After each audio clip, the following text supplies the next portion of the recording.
gente, tudo bem com vocês? Espero que vocês estejam bem, né? Eu estou bem, graças a Deus. E estamos aqui para falar mais um pouquinho sobre os nossos assuntos que a gente aqui, né, tá levando sempre, que é as nossas vidas, né? Como que a gente resolve as nossas vidas. Gente, quando eu falo sobre a minha vida com vocês, quando eu compartilho um pouquinho de mim com vocês, eu não compartilho para vocês ter pena, sentir compaixão ou me aplaudir, algo desse tipo não, tá? Eu falo para que vocês sirvam, para que sirva de experiência, para que sirva de exemplo, para que você tire algum aprendizado como eu tirei, tá? E quando eu falo muito, a gente tinha um grupo no WhatsApp, a gente conversava muito sobre isso, né? As pessoas ficavam, você é uma guerreira, você é isso, você é aquilo outro. Sinceramente, eu fico feliz quando eu ouço algumas dessas conversas, mas eu não fico tão assim, porque parece que você tá mais assim, me enaltecendo no sentido que não é bem pra enaltecer, sabe? É mais assim, nossa, ela escolheu, porque foi uma escolha minha.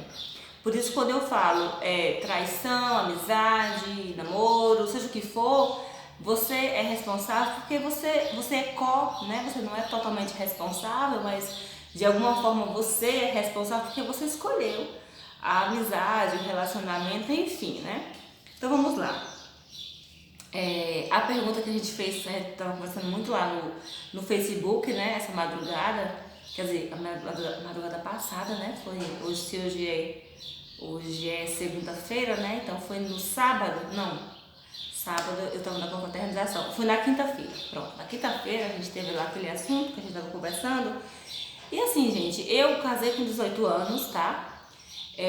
Eu casei com meu esposo na igreja, não foi assim, aquela coisa de vergrinalda, aquela coisa toda, porque nós não tínhamos dinheiro, e a gente sabe que casar na igreja requer toda aquela ornamentação, e ela era super caro pra gente fazer na época, e só ele estava trabalhando, eu não trabalhava, e mesmo que eu trabalhasse, aliás, mesmo que eu tivesse como fazer, ele não deixava eu trabalhar, ele já queria meio que ser meu marido, né, assim, aquela coisa, você sabe, né, gente? Aquela coisa de costumes de igreja, que se a mulher não for obediente ao marido no namoro, não vai ser obediente no casamento. Então eu já era obediente, aquela questão toda que eu já conversei com vocês.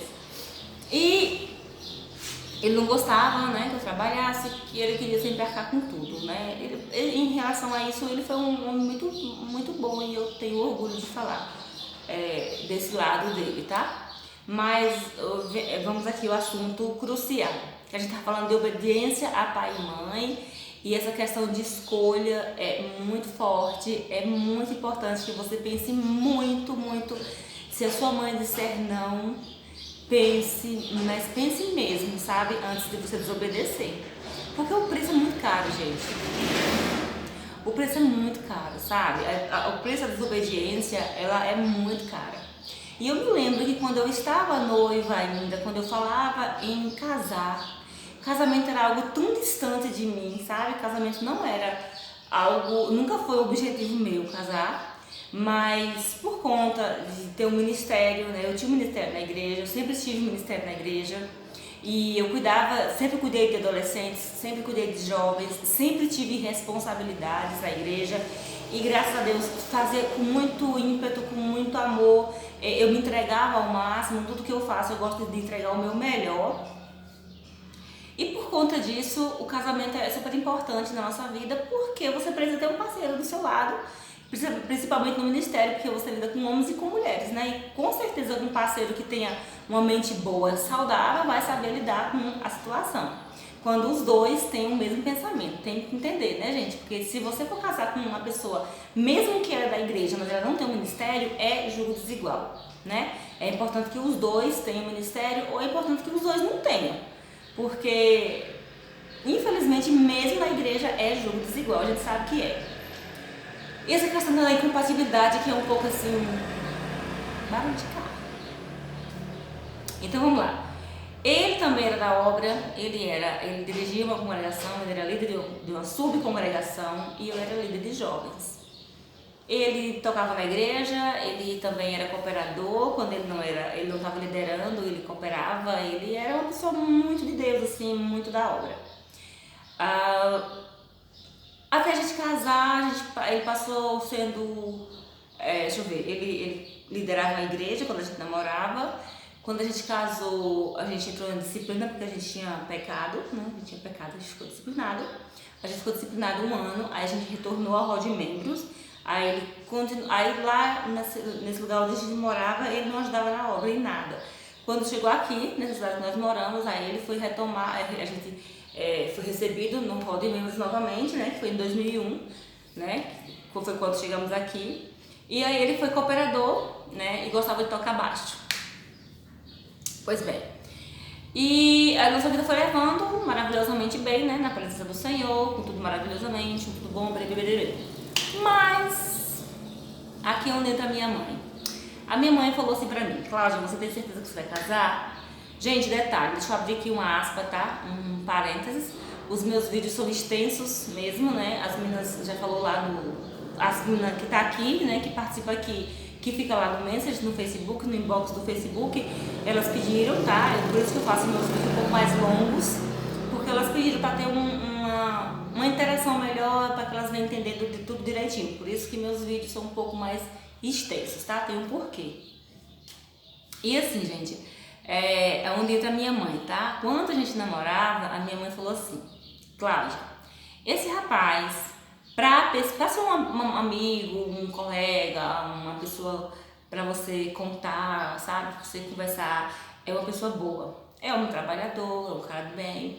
Só que pra casar, minha filha, pense 2 vezes. Mas, como eu acabei de falar pra vocês, a gente sente um peso, né? Nessa questão da obediência e também tem a questão do sentimento. Ele era um homem muito carinhoso, ele era o extremo do extremo do extremo do carinhoso. Eu não via minhas colegas com nenhum namorado igual ele.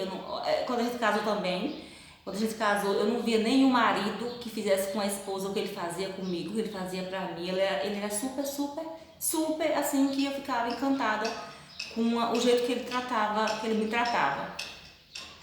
Só que a minha mãe falava. Aí o meu líder também chegou pra mim e falou: Cláudia, tem certeza que você vai casar com esse jovem? Ele é uma boa pessoa, mas sei lá, não sei, eu não sinto confiança. Eu perguntava: fala abertamente o que você sente, fala pra mim. Não, assim, eu só não acho assim que você deveria casar por agora, tal. E eu: pois é, né, mas eu vou casar, né? E aí ele foi embora, não falou mais nada comigo, que é o meu pai na fé, que na época também tinha 18 anos, que tinha a mesma idade que eu, quando eu aceitei Jesus. Eu aceitei Jesus antes, né? Eu tinha 17, eu aceitei Jesus. Aí logo eu casei, né? E aí o marido da minha irmã, que ele é presbítero hoje, em Goiânia, ele chegou pra mim, né? Eu tinha chegado no trabalho, e ele disse: Cláudia, antes de você ir pra igreja, passa aqui em casa, eu quero falar com você, é muito importante, eu preciso falar com você. Aí eu sabia que eu ia demorar, né, pra ir pra igreja, assim, né, eu tomar banho, ia me arrumar e tudo. Eu falei: eu falo agora. Ele disse: não, eu preciso de um tempo. Eu falei: não, né, insisti, aí ele pegou e falou.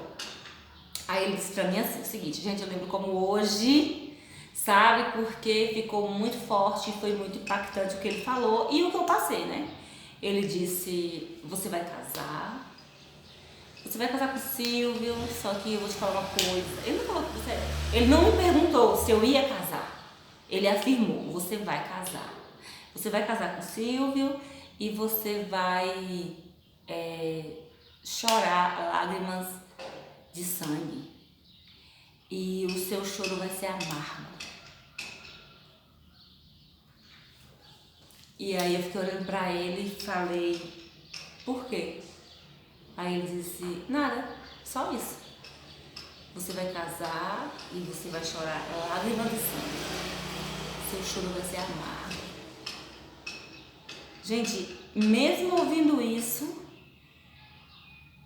eu simplesmente ignorei ele. E vim embora pra minha casa. E pronto, vim embora pra minha casa, fui tomar meu banho, me arrumei, fui pro culto. E o meu líder só de olho em mim, olhando pra mim, né? Não sei o que o olhar dele dizia, mas hoje eu sei o que o olhar dele dizia. Mas tipo assim, gente, pra vocês entenderem por que meu canal é assim, tá? Pra vocês entenderem por que eu advirto tanto, por que eu falo tanta advertência, olhar com quem você tá casando. Eu sabia muito pouco dele, eu só sabia que ele era crente, eu sabia que ele morava com o irmão dele, ele não morava com a família dele, ele morava sozinho, assim, sozinho, na casa... Ah, tá. Aí tinha questão de eu E de eu falar pra ele, olha, eu não quero casar, porque a gente não tem condições de montar uma casa por agora, a gente compra lote, né, de comprar material pra construir. Ele disse, não se preocupe, eu faço tudo isso. E de fato, ele foi trabalhar fora. Com 3 meses que ele trabalhou, ele ganhava super bem. Com 3 meses que ele trabalhou, ele comprou o terreno. Aí com 30 dias ele construiu a casa. Ele era muito trabalhador. Pensa no homem trabalhador. Era o meu marido. Muito trabalhador, gente. E ele levantava, ele tinha que estar no trabalho dele 7h30 da manhã. Ele levantava às 6 horas. Ele ia trabalhar na casa que a gente casou, que a gente morou quando a gente casou. Aí quando era 7, acho que 7 horas, ele ia pra trabalhar, ele chegava meio-dia, ele almoçava, ele tirava meio-dia pra almoçar e descansar, e mais meia hora era pra pegar na casa, fazer alguma coisa, nem que fosse um bloco, mas ele queria fazer alguma coisa na casa. E eu sei que 30 dias ele comprou o terreno, eu acho que foi no mês de outubro para setembro. Aí quando foi em dezembro ele construiu, em janeiro, em dezembro começou a construir, em janeiro, quando ele fez aniversário, a casa estava pronta. E ele sempre falava, vamos casar logo. Eu dizia, eu tenho que terminar o segundo grau, eu não tinha terminado o segundo grau ainda, apesar que eu já estava com 18 anos, mas eu não tinha terminado o segundo grau ainda. Aí eu ficava sempre colocando um empecilho para poder dar tempo para eu pensar se realmente era aquilo que eu queria para minha vida naquele momento. E tantos líderes, como meu pai, como minha mãe, eles ficavam com o pé atrás, ficavam preocupados, claro, você não conhece esse rapaz, você não sabe nada da família dele, né? E eu, mulher apaixonada, mulher quando gosta, ela casa. A gente sabe que mesmo que ela fez... Porque assim, gente, ó, deixa eu falar uma coisa pra vocês, tá? Tem pessoas que falam assim, mas eu não sabia que ele era capaz. Assim, às vezes a gente não sabe do que a pessoa realmente é capaz de fazer ao extremo. Mas a gente tem uma noçãozinha que ele não é flor que se cheira. E eu via que ele era extremamente ciumento. Eu via que ele... como eu era líder de jovens, eu não podia falar com os meninos do grupo, eu não podia falar com os meninos da banda, eu não podia falar com ninguém. Eu tinha um grupo de evangelismo e eu tinha que evangelizar só mais as meninas, eu não podia ir com os meninos. Eu nunca podia conversar mais com ninguém. Ele começava sempre a me chamando, ele sempre ficava, só que ele não tem, meu marido ele não tinha aquele jeito estúpido de falar, vem cá, ou tipo, falar grosso, ou tipo, falar, não, era sempre, ei, vamos fazer assim. Sempre que eu agendava uma coisa, ele agendava outra. Sempre que eu fazia uma coisa, ele fazia outra. Mas sempre muito sutil, com muito jeitinho, com muito carinho, nada se impondo, sabe? Nada pra mostrar que tava bravo. E eu não percebia e percebendo, entendeu? Não percebia e percebendo. Mas, sabe aquela questão da mulher... Eu acho que talvez, não sei, talvez o homem também tenha isso, não sei. Mas a questão de dizer assim, nossa, mas ele é tão bonito, nossa, mas ele me trata tão bem, nossa, mas ele é tão...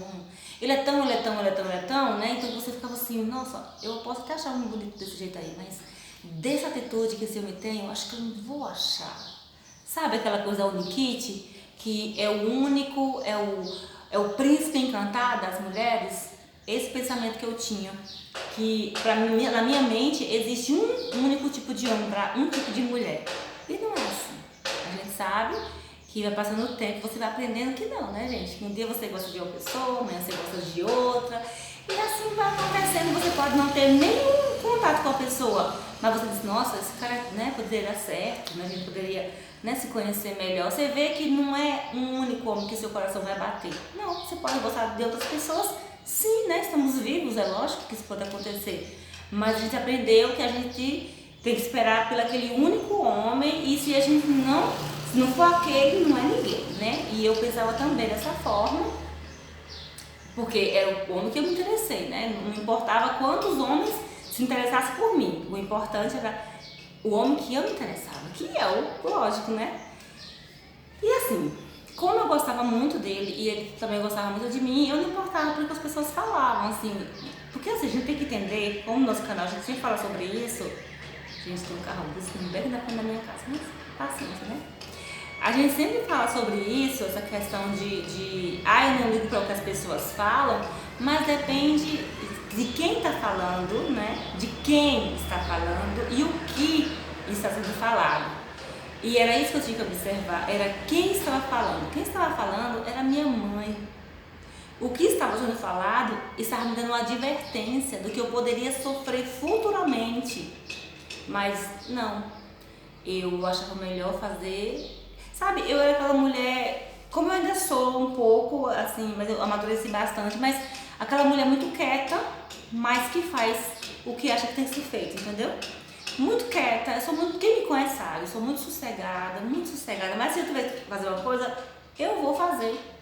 Hoje eu não sou mais inconsequente, porque muito antes, desde 2013, né, eu tenho esse negócio da questão de orar, de apresentar a Deus, se é da vontade do Senhor ou não. Eu tenho disso, mas tem coisas que eu ainda faço, que eu ainda fazia na emoção. Eu quero fazer uma coisa, eu vou lá e faço. Depois eu vejo as consequências terríveis e também nem me importo, nem me importava, aliás, tá feito, acabou, tô nem pra nada, fiz. Hoje não penso mais assim. Mas ainda continuo desse jeito meio quieto, mais sossegada, só que mais prudente, né? Hoje eu sou mais vigilante, até porque a idade não me dá mais o direito de errar, né? A gente tem que saber as escolhas, né? Saber com que você está lidando. Então tem todo um cuidado, então tem toda uma preparação aí, eu passo por um processo de averiguação. Aí por isso que entra essa questão de por que é que vocês perguntam tanto, se eu não vou casar, se eu não penso mais em casar, né? Quando tem uma pessoa tão bacana, tão legal como vocês mesmos falam, fulano tá legal, deveria você sair para conversar. Por isso que eu não saio, por isso que eu procuro ficar mais em casa, saio com as minhas filhas, saio com as minhas amigas. Tenho amigos homens? Tenho amigos homens sim, que a gente só conversa. Tem muitos homens que eu converso e eles acabam misturando as coisas, aí eu acabo me afastando porque eu não quero, né? E aí eu acabo que eu me afasto, porque eu sei que se eu ficar muito tempo eu vou acabar me envolvendo e eu não quero me envolver. Então, por isso que eu falo com vocês, essa questão de se policiar, de olhar, peraí, aqui pode acontecer um envolvimento, então, se aqui pode acontecer um envolvimento, por que não me afastar antes que eu me envolva? Porque uma coisa é ter uma cara antes de se envolver, e depois que se envolve tem outra, né? Então essa questão, você quer se envolver com essa pessoa, você acha que ela é ideal para você, ela vai corresponder às suas expectativas? Então deixa rolar. Se não, se você não tem nenhuma intenção de rolar nada, então mantenha a amizade. É isso que eu faço.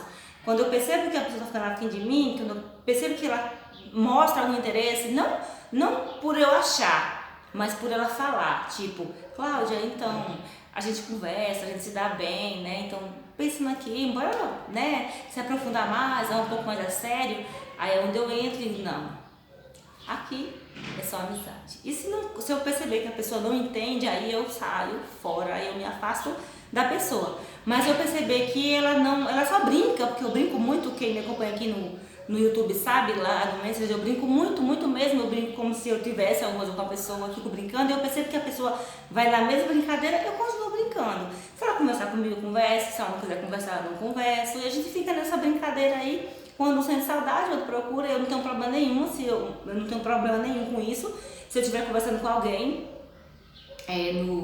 no Messenger, no direct ou no meu WhatsApp também, eu não tenho essas mensagens de ficar, eu não vou falar porque vai pensar mal de mim, tô nem aí, ó. Se eu sinto saudade, eu vou lá e falo, oi, tudo bem? E aí, como você tá? Se eu ver ele online, eu converso. Se não, eu vejo que a pessoa tá muito ocupada.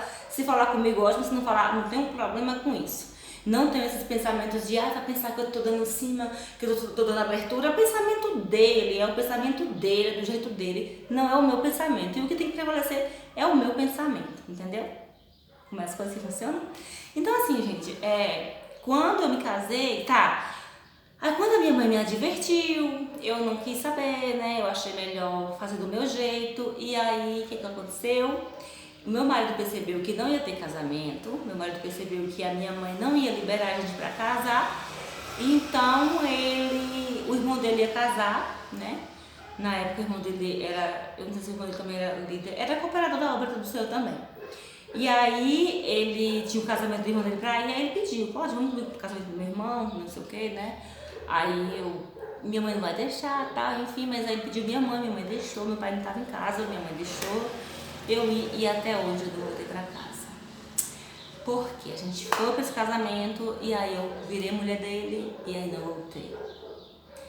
Gente, e assim, tá? Eu não falo isso pra me engrandecer, eu não falo isso com orgulho, tá? Eu falo isso pra experiência, porque jamais eu faria isso, eu jamais faria isso se eu tivesse com a cabeça no lugar, sabe? Eu acho assim, quando você é apaixonada por uma pessoa, você faz como como eu posso falar? No calor da emoção. Só que a vida, ela te cobra. A vida te cobra muito caro. E quando eu fui embora, aí eu fui pro casamento, e a gente acabou casando, ele entrou com providência com os papéis, colocou tudo, a gente casou, a gente não ficou junto, a gente casou, tudo bonitinho, como manda, e ele era muito, assim, protetor, muito amigável, muito maravilhoso. Meu marido era tudo de bom que uma mulher quer. Até a gente casar. Aí a gente casou, ele começou a mostrar o quanto ele era ciumento, mas até ali eu não importava, porque como eu sempre fui muito caseira, quando ele dizia pra mim, ó, eu não gosto que você saia, mulher minha não sai, eu gosto de mulher minha dentro de casa. Até então eu não achava nada demais, porque é normal a mulher ficar dentro de casa. Confesso, né, gente? É normal a mulher ser caseira. E eu era, porque a minha mãe é muito caseira. Então eu ficava dentro de casa de boa, sem problema algum, não era problema nenhum. Eu tive as crianças, não teve problema nenhum, não saía. Ele dizia, você não vai trabalhar. Eu dizia, e aí, eu posso trabalhar quando as crianças crescerem? Mulher minha não trabalha. E eu sempre ficava calada. Eu falei, e aí, eu não terminei o segundo grau, eu posso terminar o segundo grau? Não, você não vai terminar o segundo grau, você tem que ficar dentro de casa, mulher dentro de casa. Só que ele não falava assim, entendeu? Ele tinha um jeito especial de falar, ele tinha um jeito todo encantador de falar. E por conta que ele era muito sábio nessa questão do, sabe, do conversar, do encantar você acabar fazendo tudo, ele era tipo um sedutor mesmo, de carteirinha assinada. Ele era um homem muito, ele era um sedutor volátil, sabe? Aquele homem que chega chegando, que aquele homem que você fica sem ação. A realidade era essa. E por conta desse jeito dele, eu fui me renunciando. Até que chegou o momento que eu, Cláudia, comecei a me perder dentro desse casamento. Eu não sabia mais quem eu era no casamento. E aí começou, a tendência era aprender mais. Aí a Cláudia, que não saía de casa, já começou a não ter mais amizade de jeito nenhum. Não podia receber ninguém em casa, não podia receber mais amigas, não podia sair com ninguém. Quando ia para a igreja, tem que fechar os olhos na hora de olhar para o pregador, não poder olhar para o pregador, principalmente se o pregador fosse jovem. E a vida foi só ficando difícil, até que chegou o ponto de ele começar a ficar agressivo nas palavras, começou a dar o primeiro grito, depois o primeiro xingo, depois, enfim, começou a ter agressões verbais e agressões físicas. E aí foi quando eu lembrei da minha mãe, foi quando eu lembrei do meu líder, foi quando eu lembrei do meu cunhado, e foi quando eu comecei a chorar, e chorar muito. Por isso que eu falo com vocês, o choro não resolve nada.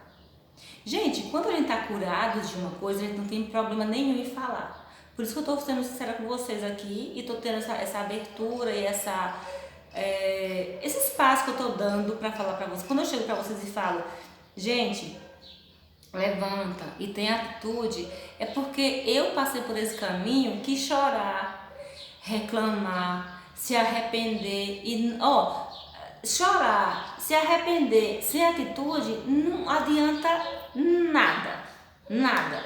Aí o que acontecia? Eu chorava, aí eu começava a me lamentar, meu Deus do céu, e agora o que eu fiz? E o que a minha mãe falou, e o líder, eu dirigi, agora eu tendo que ficar louca dentro de casa. Mas sabe o que eu fazia? Igual muitas mulheres fazem nos dias de hoje, eu tinha vergonha de falar com o meu líder, eu tinha vergonha de contar para meus pastores, eu tinha vergonha de contar para as irmãs da igreja, porque eu olhava todo mundo com suas famílias tudo maravilhosas e só eu ficava, eu ficava, o que eu mais sofria no meu casamento é que eu falava assim, eu nunca apanhei do meu pai, o meu pai nunca triscou a mão em mim, o meu pai não é homem de gritar, meu pai não é homem de xingar, meu pai era um homem muito culto, muito extremamente educado. O meu pai criou a gente sempre para estar estudando, para ter as melhores, como todos os pais querem, o melhor para os seus filhos. Minha mãe era um pouco mais brava, né? Minha mãe é uma mistura de cearense com paraibana, né? Então você conhece aí o estilo. Mas uma mulher que tem muitos princípios, muitos valores, uma mulher super honesta, uma mulher muito dedicada, muito mãezona. A minha mãe, eu acho que eu aprendi esse jeito que eu tenho, é da minha mãe, muito responsável. E quando eu casei com 18 anos e eu comecei a apanhar com apanhar, que forte isso, misericórdia. Ele começou a ser muito agressivo, eu tava com 26 anos, 26 para 27 anos. Ele começou, porque toda agressão começa de um grito, né, de um apelidinho, começa a desmerecer, você não é mais aquela mulher maravilhosa, ele começa a te prender, era uma ciumeira insuportável, e a gente sabe que ciúme demais é mais por conta da pessoa que está aprontando. Claro que tem também aquela questão da insegurança, mas geralmente esses ciúmes excessivos são inseguranças mesmo, e também porque a pessoa pode ser a que esteja aprontando, né? A gente sabe que isso é verdade. E começou, batia, o meu cabelo como era grande, vou tentar salvar uma foto aqui, é a única foto que eu tenho com cabelo grande, são duas, mas a única que dá pra ver o cabelo é essa que eu vou colocar aqui. E se deve colocar, né, porque o vídeo tá ficando muito grande. Mas tinha essa foto, eu com cabelo enorme, dado progressiva e mega hair, né, que eu usava. Ele enrolava meu cabelo no braço dele, puxava na frente dos meus filhos e molhava no chuveiro. Simples assim. Então foram vários, assim, e quando ele melhorava de um lado, ele piorava de outro. Quando ele ficava bom de um jeito, ele ficava pior de outro. Aí ele se afastou de Jesus, se afastou da igreja, e eu ficava sempre calada, eu não falava com ninguém. E eu ficava quieta porque eu tinha vergonha, primeiro, e segundo porque eu ficava naquele momento, se eu falar com a minha mãe, ela vai dizer, eu te avisei. Eu tinha um medo dessa frase, eu te avisei, né? São 3 palavrinhas muito fortes, eu te avisei. E eu tinha vergonha dos meus líderes, e eu tinha mais vergonha ainda do meu cunhado, porque ele me advertiu de uma forma muito, que eu sentia o amargo da dor, da tristeza. Então, gente, a gente vai falar em outros vídeos sobre essas coisas, né, de quando a sua mãe falar, que tem muita gente que fala, mas a sua mãe teve uma criação de um jeito, você tem de outra, nada a ver com a sua mãe fala, é porque experiências dela. Gente, não é. Eu sou mãe, talvez você que tá vendo meu vídeo aí também é mãe e sabe, a gente sente o cheiro de perigo de longe, a gente tem uma sensibilidade, a gente tem o sexto sentido que faz a gente sentir o perigo de longe. É fato, isso a gente sabe que é verdade, mas muitas vezes queremos pagar pra ver, né? E eu paguei pra ver.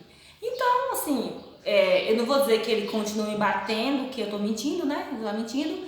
Não, ele por uma época ele ficou muito agressivo, e aí eu pedi sabedoria a Deus, e porque eu tinha vergonha de falar, não tinha coragem de abandonar a casa, não tinha coragem de pedir separação, e eu ficava, Deus, me ajuda. Por isso que eu falo com vocês, Deus, ele abre porta onde não tem, ele traz solução de onde não tem. Porque eu ficava, Deus, e agora? Eu errei, eu confesso, eu peço perdão ao Senhor, eu desobedeci minha mãe, meu pai, meu líder. Por isso que também eu não casei com o pai da Yasmin, porque meus líderes aqui também foram contras, né? Então por isso que eu não meti a cara também, sabe? Um pouquinho de medinho da primeira experiência. Então assim, gente, a vergonha de contar fazia com que eu ficasse, então eu pedi orientação a Deus. Deus me deu sabedoria, eu consegui contornar a situação, aí ele ficou, de novo voltou a ser um bom homem, de novo ficou tranquilo, ficou em paz. Só que depois que ele mudou, que ele tomou um posicionamento na vida, Deus preparou ele e levou. Assim, gente, claro que eu acredito assim, sabe? Que Deus, eu não vejo Deus como um vingador, eu não vejo Deus como um Deus que vinga, assim, eu não vejo Deus assim. Mas eu acho que as nossas escolhas faz com que certas coisas nos acontecem, né? Então por isso que eu não brinco de ser crente, eu não brinco com as coisas de Deus, eu não brinco, como é que eu posso falar? Eu não brinco com escolhas, eu sou muito brincalhona, tá? Eu não sou essa mulher que passa a imagem de muito seriona, não, é pra fazer uns vídeos falando de coisa séria, a gente tem que ter uma postura séria, né? Mas eu sou uma mulher que eu brinco muito, vai ter uma dinâmica, uma tag agora sexta-feira que eu vou estar postando aqui. Eu brinco muito, muito mesmo, mas eu tenho noção, tá? Eu tenho noção do que é mexer com as coisas de Deus e não ter responsabilidade, e você paga um preço muito caro. Então, meu esposo, ele brincou muito de ser crente e infelizmente, não sei se Deus levou por conta disso ou porque Deus ia levar mesmo, não sei te falar o certo. Mas a minha vida foi uma vida de muita luta, mas por escolhas que eu fiz. Por isso que eu falo, a gente tem que ser 100% responsável pelas nossas escolhas que a gente faz e se posicionar e não fazer com que as coisas se repitam. Porque se você escolher, você vai, a mesma coisa, você vai passar pela mesma coisa. Então, vamos passar pela segunda parte, porque já está 30 minutos de vídeo.